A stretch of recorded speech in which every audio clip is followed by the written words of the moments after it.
आज हम नवरात्रि के दूसरे दिन माँ ब्रह्मचारिणी की अद्भुत कथा सुनने जा रहे हैं।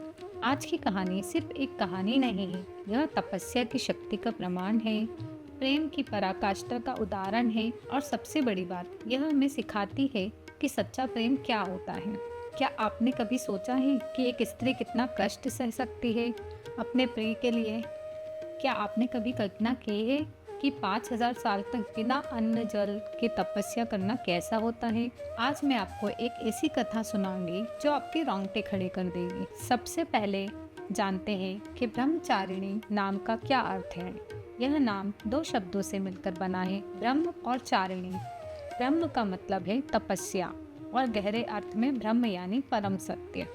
चारिणी का मतलब है जो आचरण करती है, जो पालन करती है। तो माँ ब्रह्मचारिणी का अर्थ हुआ वह देवी जो तपस्या का आचरण करती है, जो परम सत्य की खोज में लगी रहती है। कितना सुंदर नाम है ना। मेरे प्यारे दर्शकों, यह कहानी शुरू होती है हजारों साल पहले। माँ दुर्गा का पहला जन्म सती के रूप में हुआ था। यह प्रजापति दक्ष की पुत्री थी और भगवान शिव की पत्नी। लेकिन जब दक्ष प्रजापति ने एक यज्ञ में शिवजी का अपमान किया तो सती ने योगाग्नि में अपना शरीर त्याग दिया। यह घटना शिवजी को इतनी पीड़ा दी कि वह संसार से विरक्त होकर कैलाश पर्वत पर ध्यान में लीन हो गए। फिर सती का पुनर्जन्म हुआ पर्वतराज हिमालय और रानी मैनावती की पुत्री के रूप में। उनका नाम रखा गया पार्वती। पार्वती बचपन से ही शिवजी की चरणों में खेलती थी, मिट्टी के शिवलिंग बनाती थी। उनके मन में बस एक ही इच्छा थी, शिवजी को अपना पति बनाना। जब पार्वती युवावस्था में पहुंची तब नारद मुनि उनके पास आए। उन्होंने कहा, हे पार्वती, तुम्हारा विवाह शिव से होना ही निश्चित है। लेकिन शिव महान तपस्वी हैं, वे केवल तपस्या की शक्ति से ही प्रसन्न होंगे। तुम्हें भी कठोर तपस्या करनी होगी। यह सुनकर पार्वती ने मन में दृढ़ संकल्प किया। उन्होंने अपने माता पिता से कहा, मैं तपस्या के लिए वन में जा रही हूँ। मैं शिवजी को पति रूप में पाकर ही वापस आऊंगी। मैनावती रो पड़ी। हिमालय राजा ने समझाने की बहुत कोशिश की, लेकिन पार्वती अपने निश्चय पर अटल रही।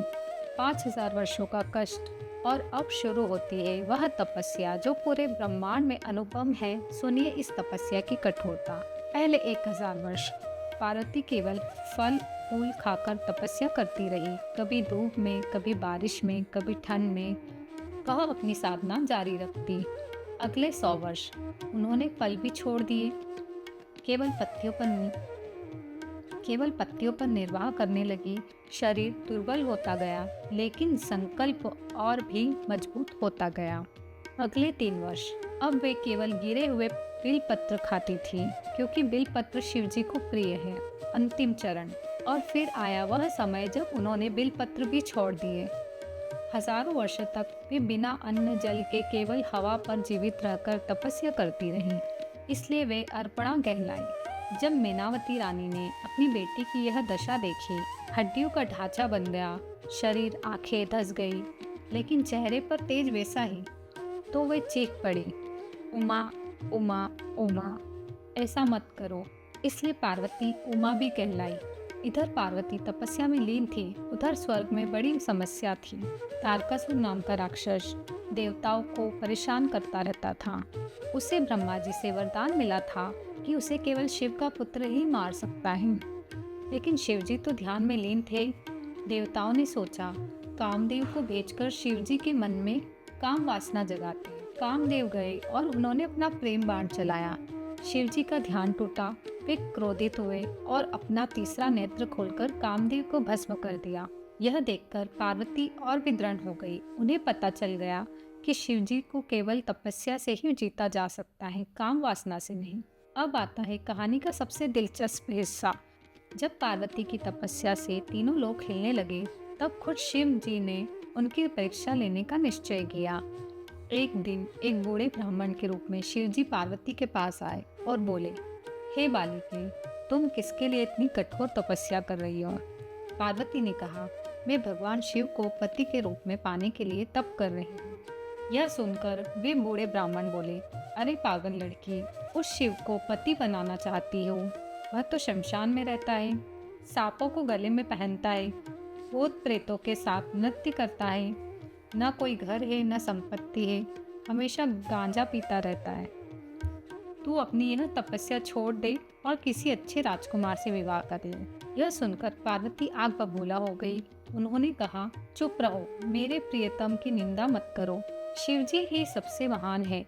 वे संसार के कल्याण के लिए विष पीते हैं।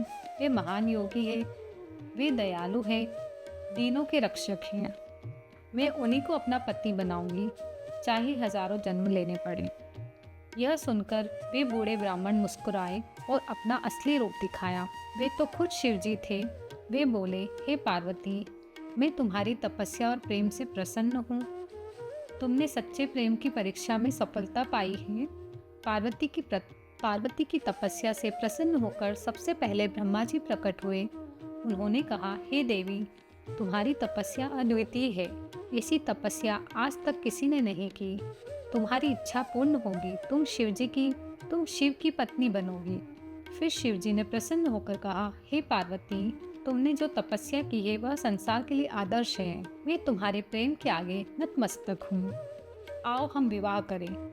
और इस तरह हुआ शिव पार्वती का दिव्य विवाह। इस विवाह से कार्तिकेय का जन्म हुआ, जिन्होंने तारकासुर का वध। मेरे प्यारे भक्तों, आज की इस भागदौड़ भरी युग में माँ ब्रह्मचारिणी की कथा हमें क्या सिखाती है? संकल्प की शक्ति।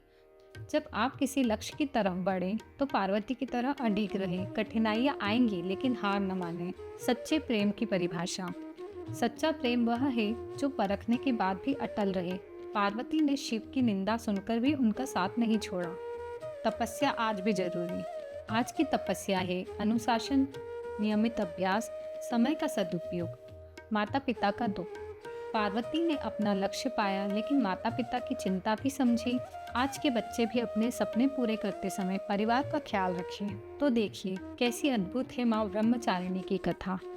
5000 साल की तपस्या, अटूट धैर्य, सच्चा प्रेम, यह सब मिलकर बनता है एक आदर्श।